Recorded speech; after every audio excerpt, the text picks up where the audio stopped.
Fluffy bags are really cute, and I feel like the cuteness is really amplified by the shape of them, so I wanted to make a monster themed fluffy bag. I wanted to keep the sewing part of the bag really simple because working with fur and making bags are both very difficult things to do, so I knew combining them was going to be really annoying, so I didn't want to make it more annoying than it had to be. So I decided that the base of the bag will just be a circle, and then I will embellish it from there. I went through a few ideas, but I eventually settled on this design, where you have a very simple but bold three-piece face, little horns at the top, and arms and legs to make him look a little bit more like a full creature rather than just the face. Fabric wise for this video, I will be upcycling a coat that I haven't worn in a few years. I really like the colour of it, but I'm not a big fan of the fit of it, so I feel like making it into a bag is a better fit for me. Moving on to the sewing part of this video, I started out by cutting out a big circle from the coat that's 1/2 fur and 1/2 silk. This is one of the reasons I really like upcycling projects. The clothing you pick gives you different fabric options that someone else knows work well together, whereas if I buy fabric for projects like this, I probably would have just done fur on both the inside and the outside, which would have been nice in terms of feel, but terrible in terms of sewing. If you haven't worked with fur before, it's honestly just not worth doing. It gets everywhere, including your mouth and your eyes and your lungs. I wore a mask while cutting it out, but I would recommend wearing one while sewing also. I'm definitely more sensitive to this sort of thing. I don't even like my actual hair touching my face when I cut it at all. So this project was a really irritating one for me. I always felt like there was fur all over me, and talking about it is also making me feel like there's fur on me. I just really do not like working with it in the slightest. So if you are going to work with fur for extended periods of time, much longer than I worked on this project, definitely wear a mask. You do not want these fibers going inside you. Next, I moved on to creating the eyes and the nose of my little monster friend. For this, I used scrap pieces of pastel yellow and purple jumper fabric that I had left over from my Apom cosplay project, and drew out different size circles that I sewed into place and flipped inside out to hide all the raw edges. And I really didn't do a good job of this. I was definitely pulling the fabric too much while I was sewing it, to a point where especially the eyes ended up not very circular at all. This could also be because the fabric is slightly too thick to layer in this particular way,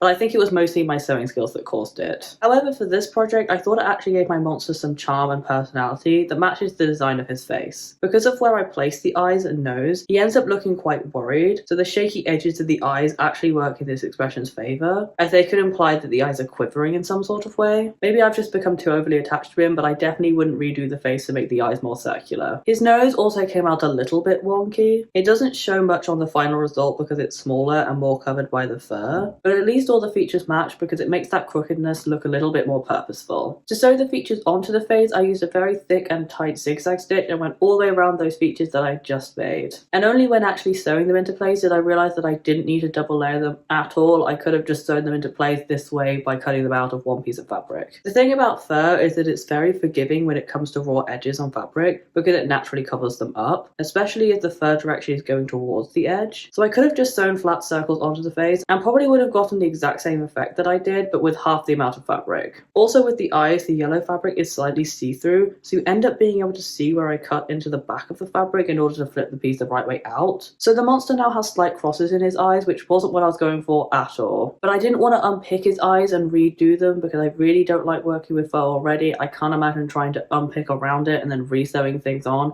so I just left it as is and hope that people won't notice too much in the final result. Next, I moved on to painting in his pupils. To paint the pupils, I used a black acrylic paint mixed with fabric medium, so that if I needed to wash this bag at any point, the eyes wouldn't bleed or fade. The fabric medium also thins down the paint to a consistency that I personally find easier to work with, especially when trying to achieve a smooth, uniform shape like a circle. This took me so much longer than it did for me to just sew the features and sew them onto the face, which is a testament to how little I paint compared to how much I sew. I would love to get my painting skill to a higher level so that I can use it in more of my sewing projects like this bag, as it will allow me to make things that look more and feel more custom and unique. Obviously in this project I wasn't using the painting in this way, I was just using it to replicate what embroidery would normally do on features like this, but getting a little bit of practice in during this project has definitely set me up to get a little bit better going forward. Next, I added a rim onto the bag that will allow me to actually store things inside it. For this, I just took a long strip of fluffy fabric and slowly sewed it all the way around the edges of the face good size together until the entire face was covered. This was the start of my machine struggling to sew with this project. The fur was going inside the machine and getting stuck in there, so the inside systems were starting to struggle more and more as I went on. I think if I ever sew with fur again, I will have a piece of thin tissue or interfacing under what I'm sewing at all times to catch the fur and stop it going inside. Obviously I will then be sewing a thicker piece through my sewing machine, which will annoy it slightly, but I'd use something very thin so it wouldn't add too much to it, and it would also be very easy to tear away at the end. But obviously at the time I was completely ignoring the issue and just pushing my machine to do more and more, especially in the next step where I definitely put too much through the machine and I could have definitely broken my machine. Backpacks need a lot of structure to them in order to hold their shape, so I wanted to add a thick piece of interfacing onto that outer rim to give it that structure. I don't have an overly powerful machine. It's definitely a great sewing machine, but I learned how to sew on my grandma's old Singer sewing machine that was just a lot more equipped to handle this sort of sewing. So sometimes I just push the sewing machine too far, thinking it will do the exact same as the older one does. So I sewed this interfacing into place using a zigzag stitch, simply because that stitch was making a better noise when sewing than a straight stitch. And I had to go very slowly and pull the bag through by hand because the foot is too small to lever this thick of a piece of fabric through the machine. And this caused me to break multiple needles. I think I broke 4 in total. Obviously needles break all the time in sewing, but it was the way that they were breaking that sounded really bad. It was like a twanging sound that sounded like I was breaking something further up the machine rather than just the needle itself. So I got worried that I was going to break my machine and stop sewing this section before I got to the end. I got almost all the way around, I just had the last bit, but it was staying in place just fine, so I called it. All in all, my machine is fine. I had it looked over by one of my friends who is a professional at sewing, and she doesn't think I did any damage to it that wouldn't naturally happen over the machine's lifetime, but I will definitely be more careful with the machine going forward, if only because I can't afford to fix it or get a new one. If you're thinking of sewing this sort of project, I would just recommend hand sewing it. You could just sew that piece of interfacing directly onto the seams that you created before and it would give the exact same effect. After giving my sewing machine a check over and a good break, I then moved on to making the straps out of long strips of fur and silk. I just made 2 long tubes, turned them the right way out and sewed them into place. At this point they were much too long, so I did rectify that little later on in the process, but other than that they were perfectly simple straight straps. I did think about adding spikes down them to match the ones that I eventually put on the top of the bag, but I didn't want to overcomplicate the straps just in case I decide later on to add adjustment pieces to them that will allow me to make the bag bigger or smaller. After that I added on my back panel to the bag that will also act as the access point. As soon as I decided I was making a fluffy bag, I knew I was definitely never going to put a zip into it because it would just be a nightmare to sew and very unreliable to open and close, so I decided to make the back of the bag more of a pocket. For these pieces I cut out an almost complete circle and a quarter of a circle that I would then sew next to each other with a slight overlap to prevent anything from falling out. Not that I think that will be much of an issue with the opening being on the back of the bag, but I wanted to be sure that things wouldn't fly out if I took the bag on and off. To make the edges of the opening nice and neat, I first sewed the fur and the lining good size together just along that top edge so I could flip it back over on itself and have a nice neat finish. With the back piece all created, I then sewed it directly onto the bag in the same way that I sewed the face to the outer rim. This was a little bit more fiddly this time because of the rigid interfacing that I'd sewn on, but I just put my sewing machine at the very edge of my table so I could have the bag hanging off it rather than bunching up under the machine, and this made it so much more simple. I was so looking forward to this part being done at this point in the project.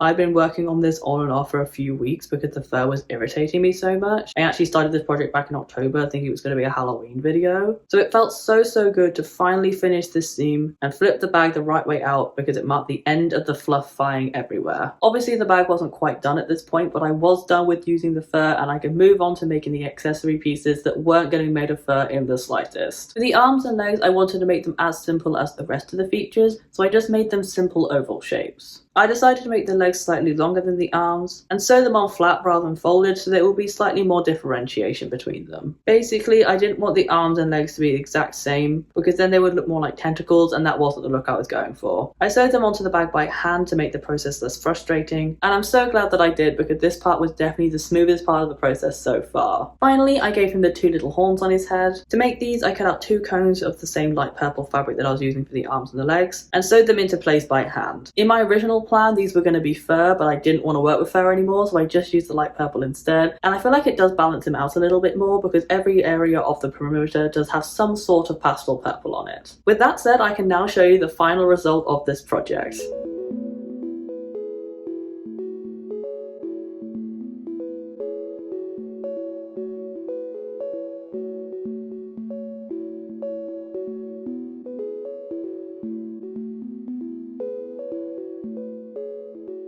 While I do think the result of this is really cute, I would definitely have to love this bag at least 20 times more to want to work with fur ever again. But let's put the fur aside and just talk about the end product, because I feel like I've talked a lot about how much the fur has irritated me over this video, and I just want to talk about him instead. I really like how I designed the face. I feel like it gives him a lot of personality, which is really important when making these sorts of bags, because otherwise there's no point in actually giving him a face. I also really like how simple he is. I feel like that means he will go with more outfits, especially if he's going to go over my winter coat, which is already quite busy. I've got lots of flowers on my winter coat, so I feel like he matches that quite well. I will say, very annoyingly, I've actually made the straps too short now. They were too long to begin with, and now they are too short. I now feel like I can't really wear a hood with him because it basically covers him up completely. It really goes over his face, and I also don't want to put a hood underneath him because that's just uncomfortable. So I think what I actually should have done with him is, instead of making him a backpack, I should have made him a crossbody bag, because then people would actually be able to see him, but he'd also be more wearable. But I think that's all I have to say about him for this video. If you did enjoy it and do like the end results, please give this video a like down below. Comment what else you'd like me to do, and subscribe as I post a new video every single week, and I'd love to see you again. But until then, bye!